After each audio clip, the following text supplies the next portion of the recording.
नमस्कार, जय हिंद, वंदे मातरम। स्वागत है आप सभी का उत्तर प्रदेश के सबसे बड़े न्यूज चैनल में। तो चलिए दोस्तों, अब नजर डालते हैं उत्तर प्रदेश के मुख्य समाचारों के साथ साथ यूपी राज्य की आज की अहम और बड़ी खबरों पर। आज उत्तर प्रदेश के किसानों, गरीब परिवारों, मजदूर भाइयों, बेरोजगार युवाओं और माताओं बहनों के लिए एक बेहद बड़ी और राहत भरी खबर सामने आ रही है। यूपी के अंदर से भ्रष्टाचार, गरीबी, भुखमरी और बिजली पानी की समस्या को खत्म करने के लिए योगी सरकार एक बड़ा और महत्वपूर्ण कदम उठाने जा रही है। इस बार पीएम किसान सम्मान निधि की अगली किस्त कब जारी होगी, इसकी जानकारी भी आपको इसी वीडियो में मिलेगी। साथ ही उत्तर प्रदेश में आज से करीब 15 से 20 नए नियम लागू हो रहे हैं, जिनका असर सीधे आम जनता पर पड़ेगा। इसके अलावा पेट्रोल, डीजल, सोना और चांदी के ताजा रेट क्या हैं, इसकी अपडेट भी हम आपको देंगे। आज के मौसम समाचार पर भी विस्तार से चर्चा होगी। साथ ही यूपी की आज की सभी बड़ी घोषणाओं और अहम खबरों को भी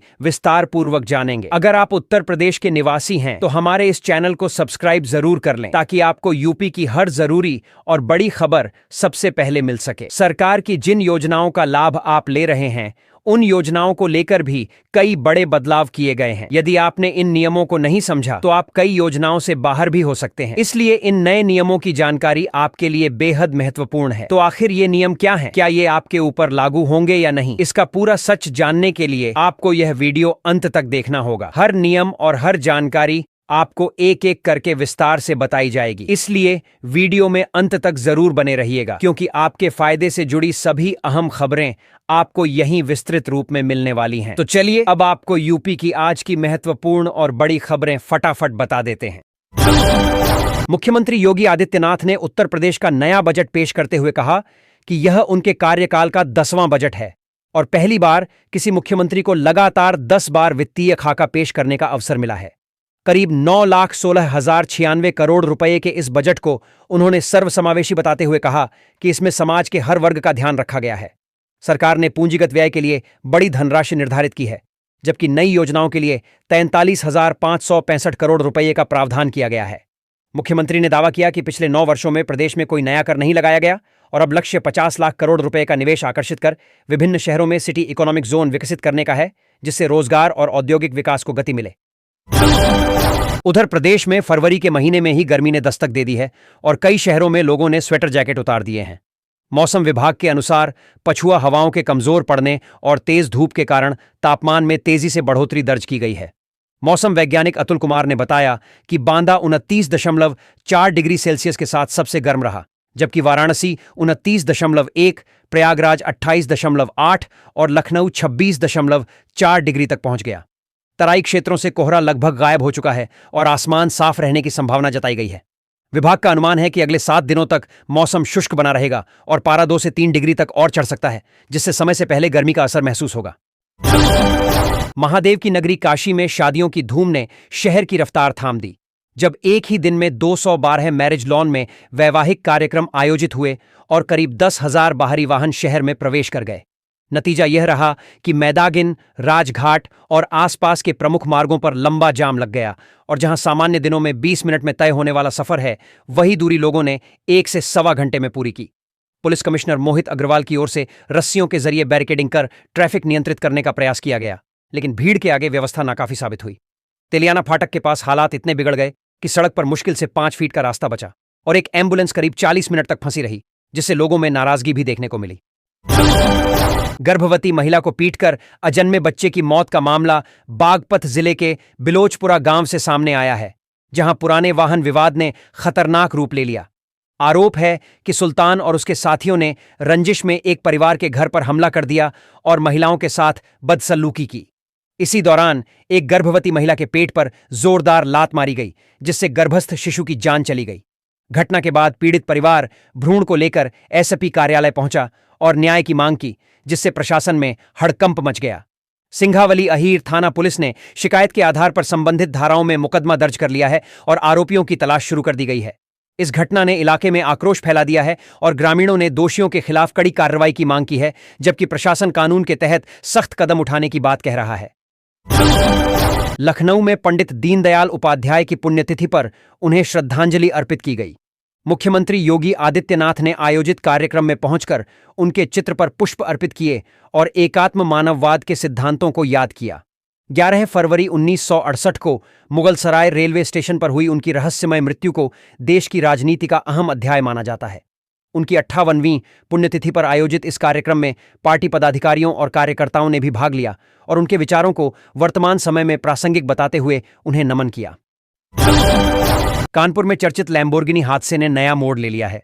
अरबपति कारोबारी के मिश्रा के ड्राइवर मोहन ने सामने आकर दावा किया है कि हादसे के वक्त कार वहीं चला रहा था।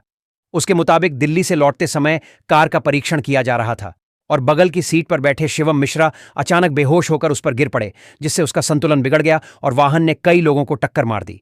हालांकि इस दावे पर सवाल इसलिए उठ रहे हैं क्योंकि घटना के बाद सामने आए वीडियो में सुरक्षाकर्मी शिवम को ही ड्राइविंग सीट से बाहर निकालते दिखाई दे रहे थे। पुलिस अब दोनों बयानों और सबूतों के आधार पर जांच आगे बढ़ा रही है।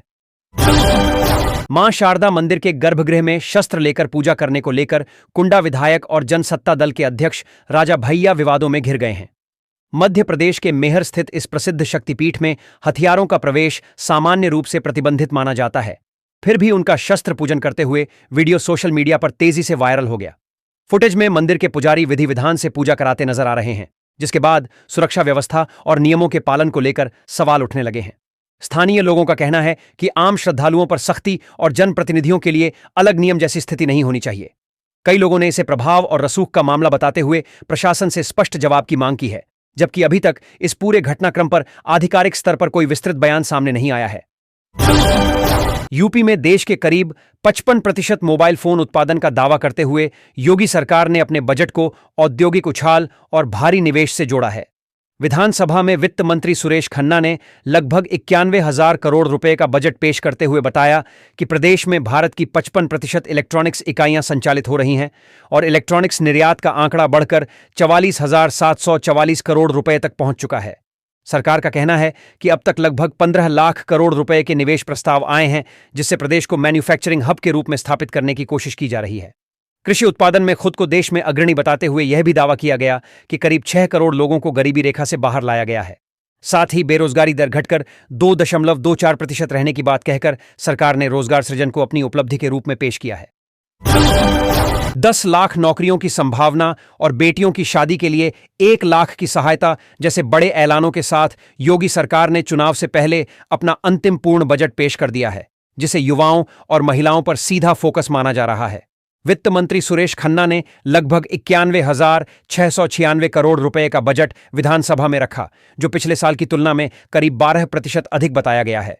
सरकार का दावा है कि इस वित्तीय योजना के जरिए बड़े पैमाने पर रोजगार सृजन होगा और प्रदेश में निवेश को नई रफ्तार मिलेगी।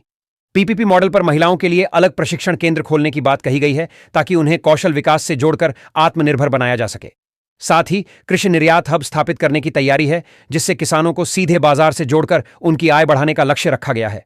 सरकार ने यह भी रेखांकित किया कि उत्तर प्रदेश अब देश के कुल मोबाइल उत्पादन का लगभग 65% हिस्सा तैयार कर रहा है और इलेक्ट्रॉनिक्स निर्यात 44,744 करोड़ रुपए तक पहुंच चुका है, जिसे औद्योगिक मजबूती की बड़ी उपलब्धि के रूप में पेश किया गया है। इंफ्रास्ट्रक्चर को रफ्तार देने के लिए नोएडा के जेवर अंतर्राष्ट्रीय एयरपोर्ट के विस्तार का भी बड़ा ऐलान किया गया है, जहां पहले प्रस्तावित 2 रनवे की जगह अब 5 रनवे विकसित करने की योजना सामने आई है।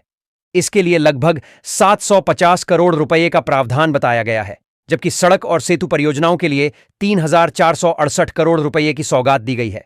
कुल मिलाकर 91,696 करोड़ रुपए का यह बजट पिछले वर्ष की तुलना में करीब 12% अधिक बताया गया है। नागरिक उड्डयन क्षेत्र के लिए 111 करोड़ रुपए और नॉर्थ साउथ कॉरिडोर परियोजना के लिए 400 करोड़ रुपए प्रस्तावित किए गए हैं।